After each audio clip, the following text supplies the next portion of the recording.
Info Kin.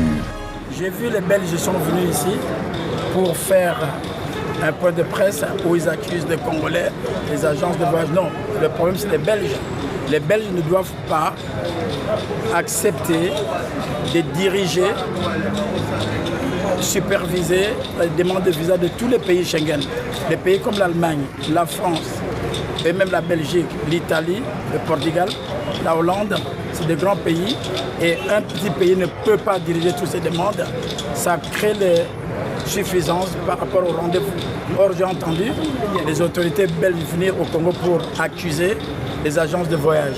Mais pourquoi les agences de voyage peuvent exploiter les gens? Ils profitent de ce que le chaos que les Belges créent pour essayer de soutirer l'argent.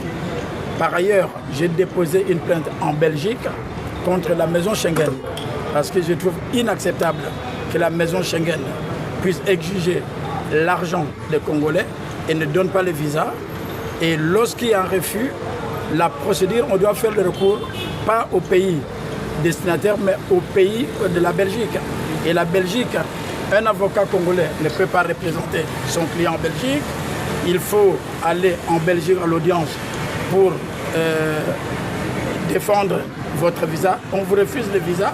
Et en même temps, vous dites pour que le recours soit recevable, vous devez vous déplacer en Belgique. Comment vous allez faire comme miracle? Donc moi, je pense que toutes ces actes de politique, on doit essayer d'abandonner ça. Et je rebondis aussi, j'ai vu qu'il y a l'Union européenne qui est venue en Angola pour essayer de parler d'immigration irrégulière avec l'Union africaine. Vous pensez qu'un Européen peut devenir au Congo irrégulier? Non. Alors, il y a le principe de réciprocité. Donc moi, je demande à nos autorités, et je suis content d'être ici, j'en ai vu Madame la Première ministre, je suis conseiller au ministère chargé de la diaspora. Vous avez soumis cette proposition? J'ai déjà soumis, c'est parmi les recommandations de notre atelier. Il y en a dedans. Et par contre, pour moi, il faut avoir l'effectivité des droits. Le Congolais doit avoir l'effectivité de ses droits. Ça ne doit pas être des droits déclaratifs ou théoriques. Ça doit être des droits effectifs. C'est-à-dire qu'un Congolais a le droit de se déplacer. D'ailleurs, notre article 30 garantit la liberté de mouvement. Et eux-mêmes en Europe, la libre circulation des personnes fait partie des droits fondamentaux.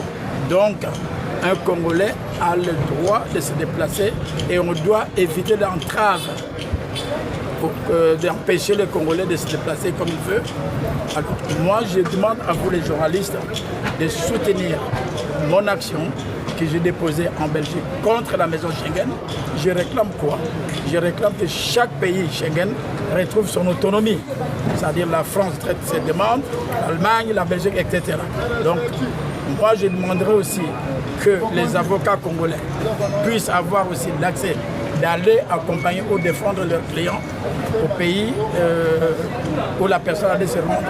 Voilà ce que je voulais vous dire. Merci beaucoup.